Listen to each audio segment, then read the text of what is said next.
You have learned so far how evolution of different organisms through natural selection can result in biodiversity. In today's lesson, you will learn how biodiversity can influence the stability of an ecosystem, the relationship between population and growth and carrying capacity of a specific environment.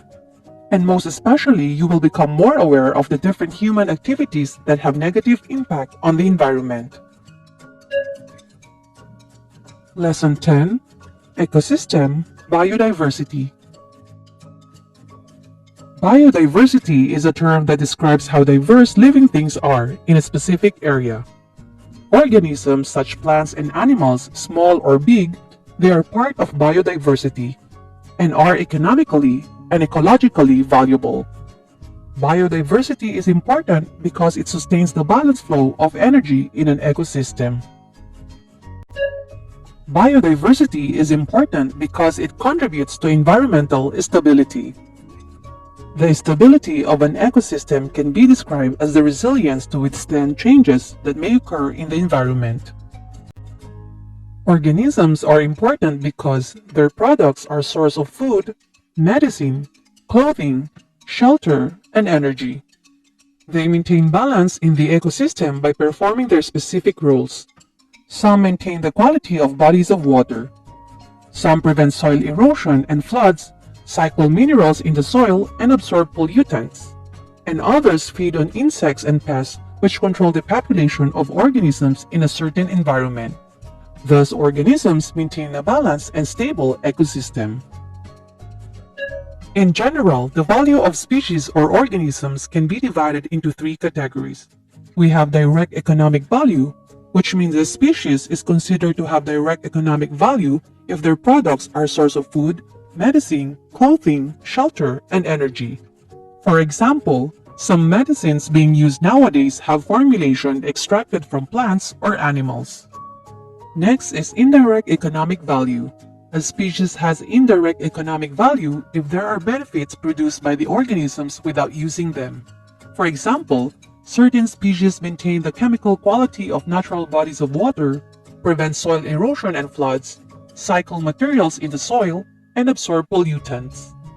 And lastly, aesthetic value. A lot of species provides visual or artistic enjoyment, like a forested landscape and the calming beauty of a natural park, or they may be used for spiritual meditation like the prayer mountains. Let us perform a simple activity. Get a piece of paper and a pen. Number your paper from 1 to 10. Let's start. Write DEV if the value of the organisms has direct economic value, IEV if indirect value, or AV if aesthetic value. Let's start. Number 1. Plants absorbing carbon dioxide and produces oxygen. Number 2. Waste of animals turn into biogas. Number 3. Woods turn into furniture. Number 4. Fish or fishes maintaining the pH level of bodies of water.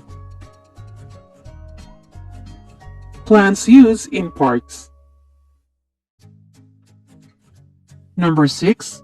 Eggs, milk, and meat from poultry animals. Number 7. Rubber trees to make shoes. Number 8. Phytoplankton helping in fixing the Earth's ozone layer. Number 9. Carabao helping farmers in plowing the fields. And number 10. Flower orchids used to make lace for visitors.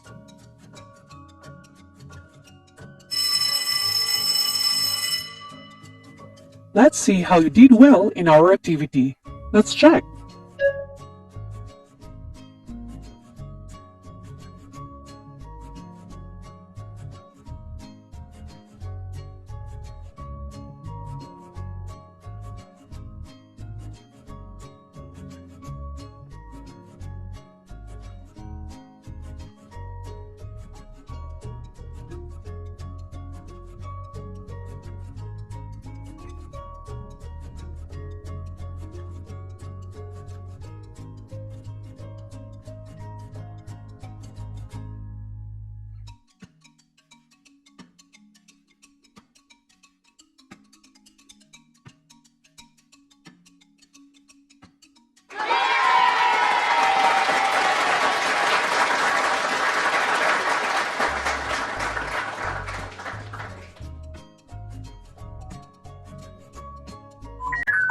Since you now know the importance of biodiversity, let us learn how the population of organisms in an ecosystem affect biodiversity.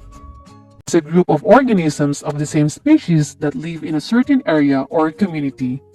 Scientists regularly monitor the number of populations of organisms in an area because an increase or decrease in population can be indicators of potential problems in organisms' environment. As a population grows in an area, a population may experience the effects of increased densities. Population density refers to the number of organisms per unit area. Please take note that if the population's density is very high, it means that there are a lot of organisms crowded into a certain area. But if the population's density is very low, this means that there are few organisms in an area. As a population grows in an area, a population may experience the effects of increased densities. In a given area, the maximum population size of the species that the environment can sustain is called the carrying capacity. Carrying capacity is determined by the amount of available resources, like food, water, or habitat. If the population grows indefinitely, competition will increase between organisms, and less resources will be available to sustain the population that can lead to density dependence. For this reason, it may cause an ecosystem to collapse. Remember, a growth of population can be limited by two main factors: density-independent factors and density-dependent factors. In density-independent factors, a growth of population may be limited by the following: food or nutrient limitation, pollutants in the environment, and climate extremes, including seasonal cycle such as monsoons or other catastrophic events such as earthquakes. While in density-dependent factors, population can be limited by diseases, competition, and predation. Density-dependent factors can have either a positive or a negative correlation to population size. With a positive relationship, these limiting factors increase with the size of the population and limit growth as population size increases. The stability of our environment is being threatened by human activities, such as polluting the air, throwing plastics into different bodies of water that can harm or kill the animals, forest fire that destroys animals' habitat, or using pesticides that can increase the effect of biomagnification and eventually can harm us too. What can you do to protect our environment and save Mother Earth? What can you do to save them?